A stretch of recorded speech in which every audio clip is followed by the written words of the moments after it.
Hi friends, good morning. కొత్త ఉద్యోగుల పొదుపు ప్రణాళికల కోసం ఈరోజు ఈ వీడియో చేయడం జరిగింది.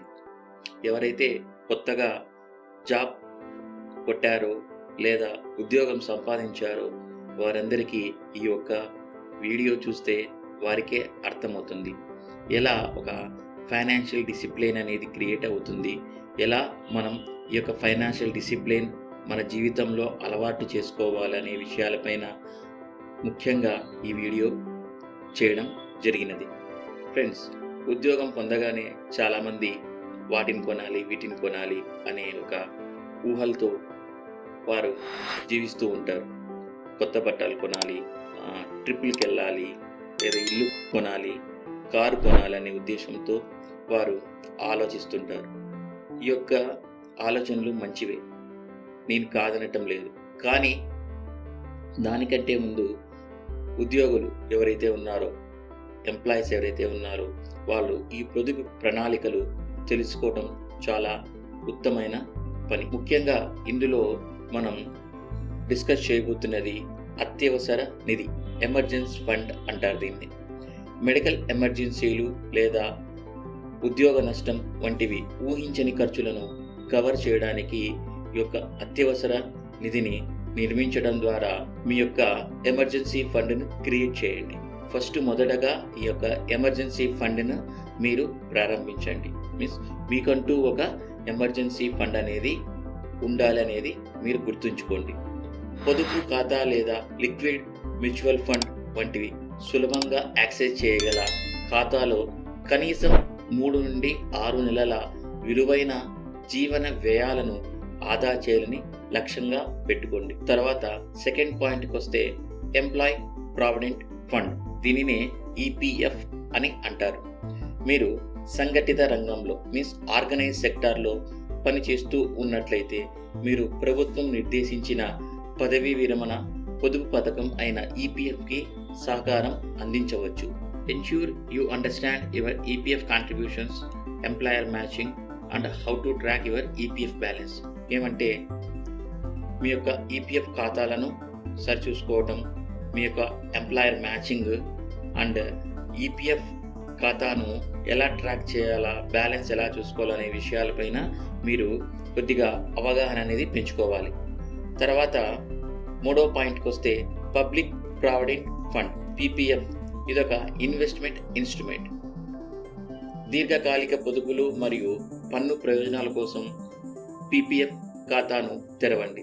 విద్య, పదవి విరమణ లేదా ఇల్లు కొనుగోలు వంటి భవిష్యత్ అవసరాల కోసం కార్పస్ను నిర్మించడానికి మీ యొక్క పీపీఎఫ్ ఖాతా క్రమం తప్పకుండా సహకారం అందించండి.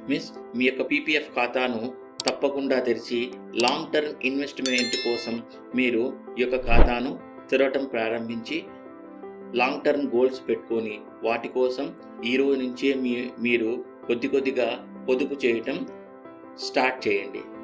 4th పాయింట్కి వస్తే మ్యూచువల్ ఫండ్స్లో సిస్టమాటిక్ ఇన్వెస్ట్మెంట్ ప్లాన్ గురించి మాట్లాడుకుందాం. సిప్ అని కూడా అంటారు, systematic investment plans in mutual funds. ఈ సిప్ల ద్వారా మ్యూచువల్ ఫండ్స్లో పెట్టుబడి పెట్టడంను ప్రారంభించండి.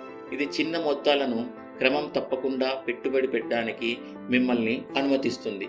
మీ యొక్క రిస్క్ టాలరెన్స్, ఇన్వెస్ట్మెంట్ గోల్స్ మరియు టైం హారిజిన్ ఆధారంగా మ్యూచువల్ ఫండ్లను ఎంచుకోండి. 5వ పాయింట్కి వస్తే ఆరోగ్య బీమా, హెల్త్ ఇన్సూరెన్స్. వైద్య ఖర్చుల నుండి మిమ్మలను మరియు మీ కుటుంబాన్ని రక్షించుకోవడానికి సమగ్ర ఆరోగ్య బీమా పథకంలో పెట్టుబడి పెట్టండి. యజమాని అందించిన, మీ యొక్క ఎంప్లాయర్ ఎవరైతే అందించారో మీరు పనిచేసే చోట మీ యొక్క ఎంప్లాయర్ కూడా మీకు హెల్త్ ఇన్సూరెన్స్ చేస్తారు. వారి యొక్క బీమాతో పాటు అవసరమైతే దానికి అదనపు కవరేజ్ని అందించండి. అదనపు ఎక్స్ట్రా కవరేజ్కు మీరు ఈ రోజు నుంచే డబ్బు కట్టడం ప్రారంభించండి. టర్మ్ లైఫ్ ఇన్సూరెన్స్, ఇదొక్కటి చాలా ఇంపార్టెంట్ విషయం. అకాల మరణం విషయంలో మీపై ఆధారపడిన వారికి ఆర్థిక భద్రతను అందించడానికి టర్మ్ ఇన్సూరెన్స్ కొనుగోలు చేయడాన్ని ప్రారంభించండి. మీ యొక్క ఆర్థిక బాధ్యతలు మరియు భవిష్యత్ అవసరాల ఆధారంగా తగిన కవరేజ్ మొత్తాన్ని లెక్కించండి. జీవితం అనేది తాత్కాలికమైనది, ఎప్పుడైనా ఏదైనా సంభవించవచ్చు. అందుకోసమని మీ కుటుంబ సభ్యులు ఎవరైతే మీ మీద ఆధారపడి ఉంటారో వారికి భద్రతగా ఈ యొక్క టర్మ్ ఇన్సూరెన్స్ అనేది మీరు తీసుకోవటం అనేది జరగాలి. మీ తర్వాత కూడా మీ యొక్క కుటుంబానికి ఈ యొక్క అమౌంట్ అనేది వారికి ఎంతగానో ఉపయోగపడుతుంది.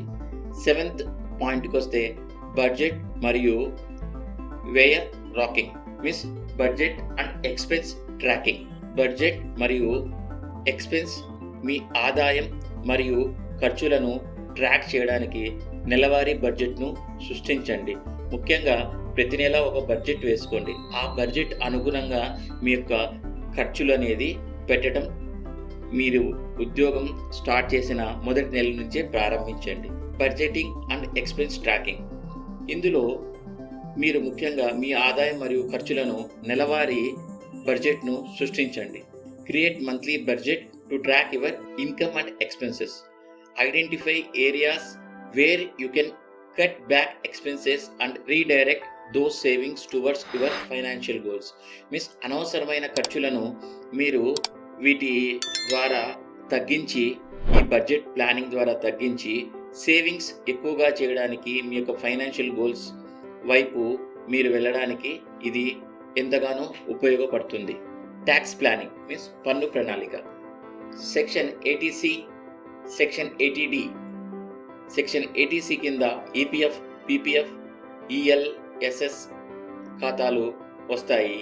సెక్షన్ 80D కింద ఆరోగ్య బీమా ప్రీమియంలు మరియు ఇతరాల కింద మినహాయింపులు వంటి పన్ను పొదుపు ఎంపికలను అర్థం చేసుకోండి.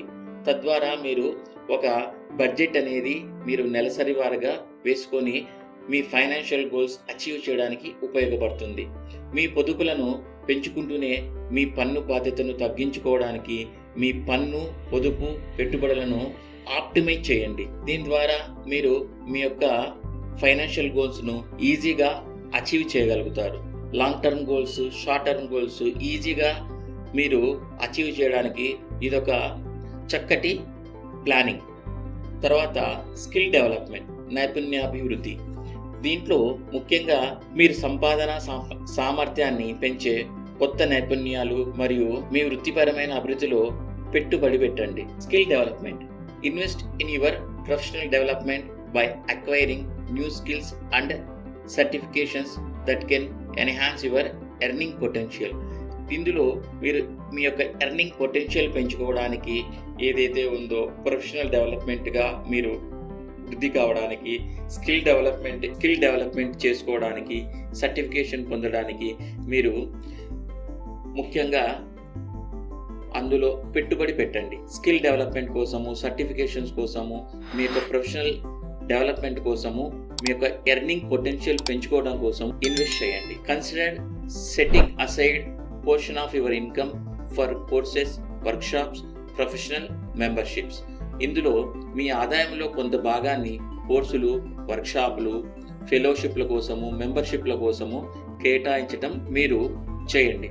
తద్వారా మీ యొక్క స్కిల్ డెవలప్మెంట్ అనేది ఇంప్రూవ్మెంట్ అయ్యేసి మంత్లీ ఇన్కమ్ సోర్సెస్ కూడా మీకు పెరగడానికి ఉపయోగపడతాయి. తద్వారా మీ యొక్క ఫైనాన్షియల్ గోల్స్ ఈజీగా అచీవ్ చేయగలుగుతారు. లక్ష్యం ఆధారిత పొదుపులు, గోల్ బేస్డ్ సేవింగ్స్. కారు కొనటం, ఇంటిని సొంతం చేసుకోవటం మీన్స్ కొత్త ఇంటిని కొనటం, లేదా త్వరగా పదవీ విరమణ చేయటం వంటి మీ యొక్క స్వల్పకాలిక మరియు దీర్ఘకాలిక ఆర్థిక లక్ష్యాలను గుర్తించండి. తద్వారా ఏమవుతుందంటే మీకు మీ యొక్క రోడ్ మ్యాప్ అనేది ఈజీగా కనబడి మీ యొక్క ఫైనాన్షియల్ స్టేటస్ అనేది మీరు ఎలా పెంచుకోవాలనే విషయాలపైన మీరు ఒక అవగాహన అనేది రావటం జరుగుతుంది. ప్రతి లక్ష్యం కోసం పొదుపులను కేటాయించండి మరియు మీ పురోగతిని క్రమం తప్పకుండా ట్రాక్ చేయండి. తర్వాత రుణాన్ని నివారించండి. అవాయిడ్ డెప్ట్. అప్పు విషయంలో చాలా జాగ్రత్తగా ఉండండి. మీ క్రెడిట్ కార్డ్, డెప్ట్ వంటి విషయాలలో అధిక వడ్డీ రుణాలను నివారించండి. మీకు ఇప్పటికే అప్పులు ఉన్నట్లయితే వడ్డీ పేరుకుపోకుండా, వడ్డీలు ఎక్కువ కాకుండా వీలైనంత త్వరగా వాటిని చెల్లించడానికి ప్రాధాన్యత ఇవ్వండి. తర్వాత ఫైనాన్షియల్ ప్లానింగ్, దానినే ఆర్థిక ప్రణాళిక అని కూడా అంటారు. మీ లక్ష్యాలు, రిస్క్ టాలరెన్స్ మరియు ఆర్థిక పరిస్థితిని ఆధారంగా వ్యక్తీకరించిన ఆర్థిక ప్రణాళికలను రూపొందించడంలో మీకు సహాయపడడానికి ఆర్థిక సలహాదారుని సంప్రదించడాన్ని పరిగణించండి. మీ యొక్క ఫైనాన్షియల్ ప్లానింగ్ లో ముఖ్యంగా కన్సల్టింగ్ ద ఫైనాన్షియల్ అడ్వైజర్. అంతే, సింపుల్ గా చెప్పాలంటే మీ యొక్క ఫైనాన్షియల్ అడ్వైజర్ని కలిసేసి మీ యొక్క పర్సనలైజ్డ్ ఫైనాన్షియల్ ప్లాన్ గురించి వారితో డిస్కస్ చేసి మీ యొక్క goals, risk tolerance, financial situation వారి ద్వారా డిస్కస్ చేసి మీరు ఫైనాన్షియల్ ప్లానింగ్ అనేది చేయటం చాలా ఉత్తమమైన మార్గం. మీ కెరియర్ ప్రారంభంలో ఈ పొదుపు వ్యూహాలను అమలు చేయటం ద్వారా మీరు ఆర్థిక భద్రతకు బలమైన పునాదిని వేయవచ్చు. అలాగే మీ యొక్క కుటుంబ అవసరాలకు నిమిత్తంగా మీరు దీర్ఘకాలిక ఆర్థిక లక్ష్యాలను సాధించవచ్చు. చివరగా కొత్త ఉద్యోగులు ఎవరైతే జాబ్ సాధించారో వారి యొక్క బలమైన ఆర్థిక పునాది నిర్మించడం కోసం పొదుపు వ్యూహాలు ఒక సినాప్సిస్ రూపంలో మనం తెలుసుకుందాం. మొట్టమొదటగా ఎమర్జెన్సీ ఫండ్ని రైజ్ చేయటం, తర్వాత ఎంప్లాయీస్ ప్రావిడెంట్ ఫండ్ తీసుకోవటం, దీన్నే ఈపీఎఫ్ అని కూడా అంటారు. ఇంకోటి పబ్లిక్ ప్రావిడెంట్ ఫండ్, మూడవది. నాలుగవది మ్యూచువల్ ఫండ్స్లో సిస్టమాటిక్ ఇన్వెస్ట్మెంట్ ప్లాన్ చేయటం, దట్ ఈజ్ వాట్ సిప్ అంటారు, systematic investing plan in mutual funds. ఐదవది ఆరోగ్య బీమా తీసుకోవటం, హెల్త్ ఇన్సూరెన్స్ తీసుకోవటం. ఆరవది టర్మ్ లైఫ్ ఇన్సూరెన్స్. ఏడవది బడ్జెట్ మరియు వ్యయ ట్రాకింగ్ చేయటం, బడ్జెటింగ్ అండ్ ఎక్స్పెన్స్ ట్రాకింగ్. ఎనిమిదవది ట్యాక్స్ ప్లానింగ్, పన్ను ప్రణాళికలు చేయటం. తొమ్మిదవది skill development, that is what నైపుణ్యాభివృద్ధి. పదవది గోల్ బేస్డ్ సేవింగ్స్, లక్ష్యం ఆధారిత పొదుపుల వైపు అడుగులు వేయటం. అవాయిడ్ డెప్ట్, 11వది రుణాన్ని నివారించటం. 12వది ఫైనాన్షియల్ ప్లానింగ్, ఆర్థిక ప్రణాళిక చేయటం. ఈ 12 సూత్రాలు కొత్తగా ఉద్యోగం సాధించిన వారు ఒక క్రమశిక్షణ పద్ధతిలో ఈ 12 ప్రణాళికలు మీరు చేపట్టితే మీరు ఆర్థికంగా బలపడటమే కాకున్నట్టుగా మీ యొక్క కుటుంబానికి బలమైన ఆర్థిక పునాదిని నిర్మించిన వారు అవుతారు. Thank you friends.